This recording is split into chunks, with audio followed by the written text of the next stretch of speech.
Arsenal continued to follow Arteta's positional model with a clear emphasis on the rational occupation of space.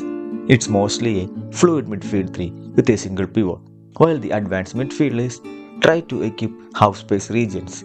The intention is to beat the press using the half space midfielder, but if the opposition tries to block the access to them, Arsenal can beat the press using their pivot.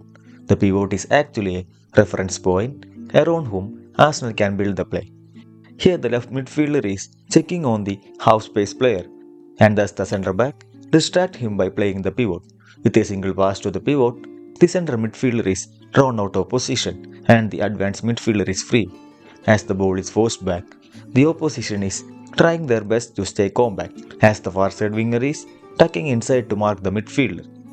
As of now, Arsenal has no immediate free options near the ball, as it's a strict man marking from the opposition. We can see Arteta asking his players not to play into the wide trap but to switch sides. The far side is totally free because, as said earlier, the far side winger has tucked inside and it leaves his assigned player free. Also notice how the right winger is pushing high. As most positional teams do, Arsenal wants to pin the back line with their expansive front three. This means the left back won't jump out of his position to close down the right back. As the ball is switched, the winger is in a 2 vs 1 situation and decides to press the direct option for the ball carrier. See how Ben White is checking for the movement of his nearby midfielder. Here Arteta is giving two options, either to play quickly to the right back so that he can use the diagonal access to the half space midfielder. The other option is to directly play a disguised pass to the half space. This requires not just the structure but a technically good centre back. And this is where Arteta's structured play benefit from individual quality. In this situation, the opposition was using 6 players to press, and Arsenal's simple idea is to use 7 players to create that overload.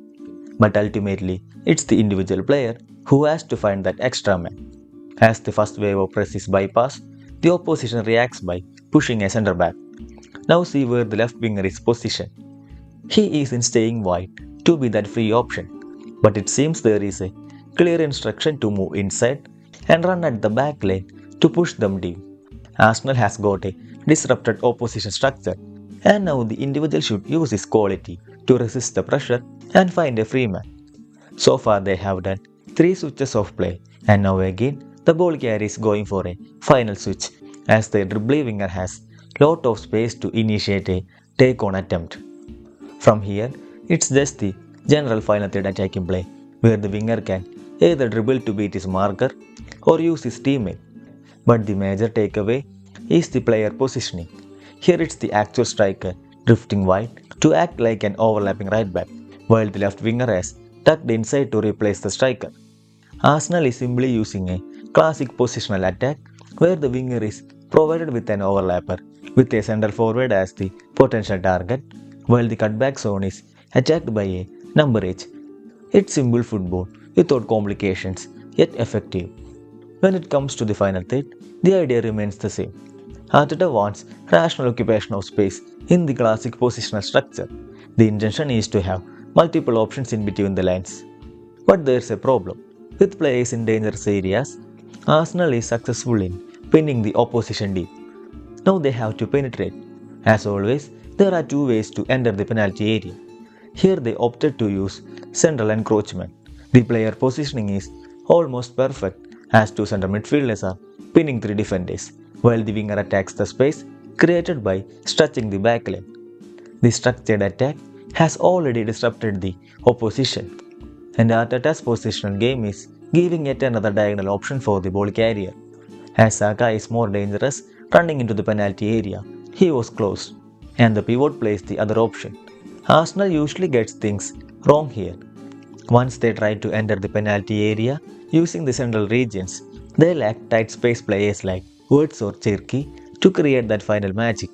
We all know Rice or even Odegaard in his current form isn't truly suitable for such situations. This limitation often forces Arsenal to attack through wide areas. It's easy for them to progress from defense to attack using technical half-space midfielders. But once the opposition is settled and the pass is played to the wide attacker, Arteta's attacks become predictable for elite defenses. There are certain repeated patterns of play, but usually these are predictable against a good defensive side. Arteta's system works best against teams without structured press. Their midfielders know how to manipulate the press with their movements, and the centre backs are technically good to find those tiny gaps. Whenever the opposition loses its compactness, Arteta's positional model has players equipping key positions, and they will exploit the disrupted structure.